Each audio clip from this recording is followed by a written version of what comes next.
They shall not pass. The very first DLC for Battlefield 1 focusing on the French army releases tomorrow for premium pass holders, and I can hear you ask, what can we expect from it, Jack? Well, as it happens, I've got a load of new footage from the DLC.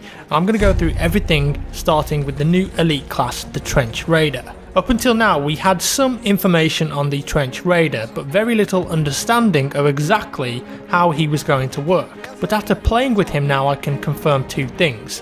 He's not totally overpowered, and he isn't underpowered either. In fact, I think right now he's in a pretty good place. Now my opinion could change when more people start using him in a live environment, but I think right now it's pretty well balanced.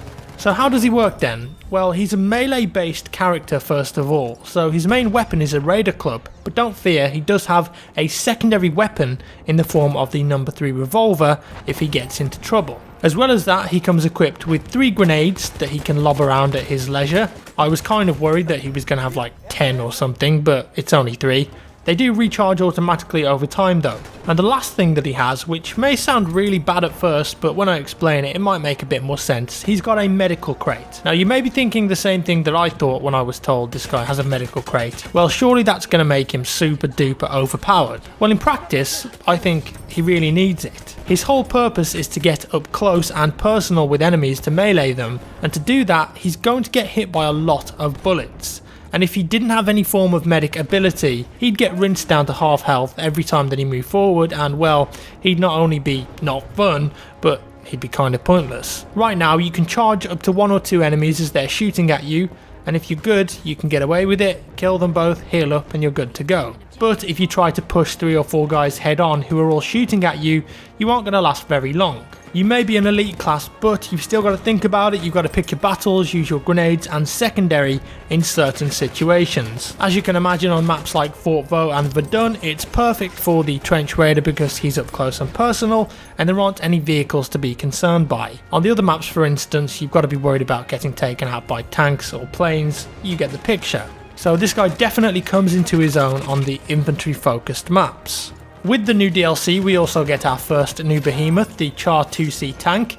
We've had a good play with this already on the CTE. It's a monster, a supersized tank that can roam the battlefield and can one-hit kill tanks and really turn the tide of a game. Of course, it's also a huge target, so every man and his dog will be getting out their rocket guns, mines, grenades and targeting you.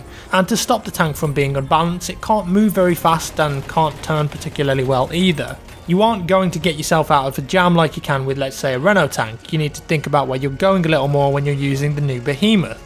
I actually really like the new behemoth, and I think it's the best one that DICE have introduced into the game so far. The airship is a huge target in the sky that moves slow and can be taken down extremely fast if a team focuses on it. The train is only useful in my opinion on a map like Amiens and can obviously only go where the track is. And the Dreadnought, well, if you're the driver, it's fun, you can rack up a 100 kill streak, but realistically, does it actually change the battle or does it just annoy the enemy team a bit? The Char 2C, however, because it's a big tank, you can drive it anywhere, and if you've got a skilled driver in it who isn't reckless with it, you can genuinely use this thing to turn the tide of a battle and win the game for your team when you were originally at a big disadvantage, which is the whole point of the behemoth system, and I think the other behemoths fail at accomplishing. I personally would love to see the Char 2C as a behemoth on some of the other vanilla maps, but sadly I don't think that's going to happen. On Rupture and Soissons, the Char 2C is the new behemoth, but of course on the other 2 maps, how will that work as they're infantry only? Well, the behemoth system works a bit differently on Fort Vaux and Verdun. If one team is losing to the point where a behemoth would normally enter the game, instead of getting the new tank, the losing team will get 4 elite classes spawn in their base. A Trench Raider, Flame Trooper and the 2 variants of the Sentry are the ones that we had. It makes no sense to have the Tank Hunter after all. If you die using the elite classes, they will respawn, so it's not just a one and done situation. What I would like to see though is some sort of indication for the losing team that they're available. Right now, if you have, say, a train come in, it has a UI element that says you have a train and how much health it has left. It's quite clear. With the elite classes though, once they've been used and someone has died, unless you spawn back into base and keep checking it, there isn't an obvious indication that they're back and ready to be picked up. so I think that some small UI element is needed there, just to let the losing team know that they're available. As well as the elite classes when a team is losing, they'll also get access to a new stationary weapon, the Siege Howitzer, which can be operated by one player and acts as an artillery of sorts. And it works very much like a mortar's aiming system does. It looks pretty epic sitting on the top of the hill on Verdun Heights, firing down. The one thing that we haven't talked about yet are the new maps, and more specifically the one we didn't get to play on the CTE Verdun Heights.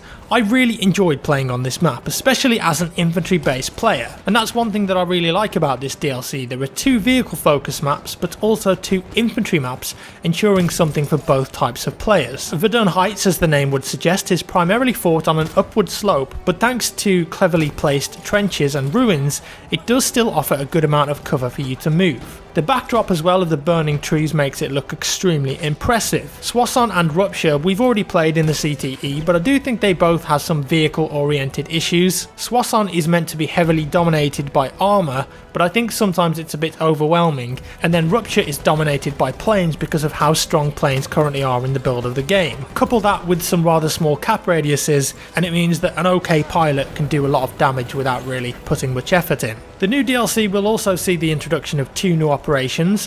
One of them will actually be the first infantry only operation as well. Devil's Anvil will have Fort Vaux and Verdun Heights, and then Beyond the Marne we'll see you fighting on Soissons and Rupture. From what I played of the operations, I liked them, especially Devil's Anvil, as it was a nice change of pace having only infantry across 2 maps. There is a bunker on Verdun Heights though that proved to be very troublesome to attack on operations, requiring all 3 of our battalions and many elite classes just to get in. It reminded me a lot of the terrible map design of Monte Grappa, that particular bunker. The thing with Verdun Heights is that on that bunker objective you have the defensive team up the hill defending the bunker, but you also have the team across to your right on a hill, meaning that they've got a bit of a crossfire on you, making it that much harder.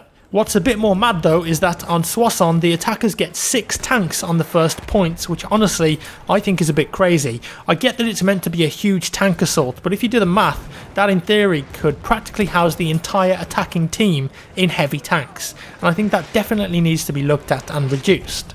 Of course, we've got a new game mode called Frontlines, which I'm going to cover in detail in another video on its own, and the new weapons, which I've also already covered in a video.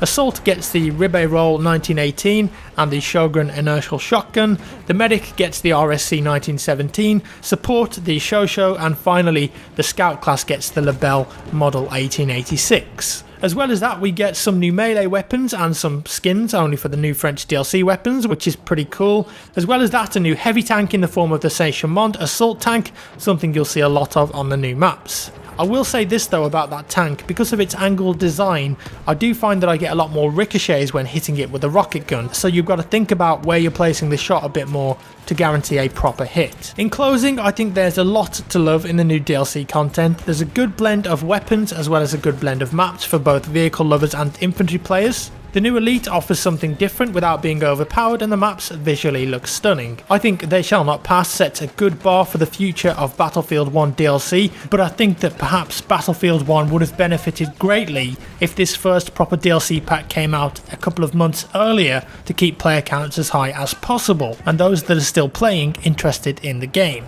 It won't be long really before all of these new maps are played to the death and all of the weapons have been unlocked. And it's going to be at least another 3 to 4 months I reckon before we get the next DLC titled In the Name of the Tsar, so I'd love to see another free map drop or free weapons pack in the game before that comes out to keep things fresh. Just kind of drop a couple of free updates in between that to keep us all on our toes and experiencing new content. And as I've always said, since BF3 days, I do worry about paid DLC maps splitting the community and whittling down the Battlefield player base, and I foresee that in a few weeks after They Shall Not Pass launches, especially on PC, it's going to be very hard to find populated DLC servers running these new maps through matchmaking in particular, which is a shame as I think for the most part they're really good. I think it's time EA stepped up to the plate and released all new Battlefield maps for free and monetized in different ways for DLC content. There's plenty of options available there. Other AAA shooters like Halo 5 Titanfall 2 and Rainbow Six Siege have free DLC maps across the board and do just fine. Sadly, I think it's too late for BF1 to change the model now, but perhaps future Battlefield titles would greatly benefit by adopting this sort of policy. As always, thank you so much for watching, guys. I hope you enjoyed this one. If you did, leave a thumbs up down below and let me know your thoughts. If you didn't, a thumbs down, and I'll see you in the next one.